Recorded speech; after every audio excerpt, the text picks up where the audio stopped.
Good morning বন্ধুরা, দেখো মা বসে চা খাচ্ছে। ঠিক আছে, এই যে মঞ্জুদি এখানে চা খাচ্ছে। মঞ্জুদি কিছু বলো। মশা কামড়াচ্ছে, মশার জ্বালায় থাকতে পারতি না। তাই? আচ্ছা, লক্ষ্মী তুমি চা কি করছো? এই সবে এসে চা বানালাম, সবাইকে চা দিয়েছি, নিজেও চা নিয়েছি। হ্যাঁ। তারপরে রান্নাঘরে ঢুকবো রান্না করতে। আজকে কি রান্না করবে? আজকে মাছের ঝোল করব, টক ডাল করব, আর দেখি বৌদি কি কি কেটে দেয়, তারপরে সেগুলো রান্না হবে।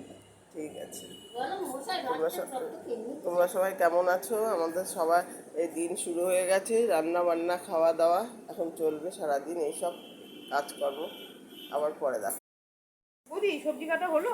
হ্যাঁ, সবজি হয়ে গেছে, এবার ফলগুলো কাটবো। আমাকে কি দিয়েছো, টমেটো ডালে? হ্যাঁ হ্যাঁ। আর এই নিরামিষ সবজি, যেটা বড়ি দিয়ে সব দিয়ে নিরামিষ তরকারি হবে। আর মাছের ঝোলতে আগে দিয়ে দিয়েছি, মাছের ঝোলতে সবজি। এখন মার ফলগুলো কাটবো। ঠিক আছে। আচ্ছা ঠিক আছে, তাহলে আমি এগুলো নিয়ে নিলাম, রান্না করা শুরু করে দিই।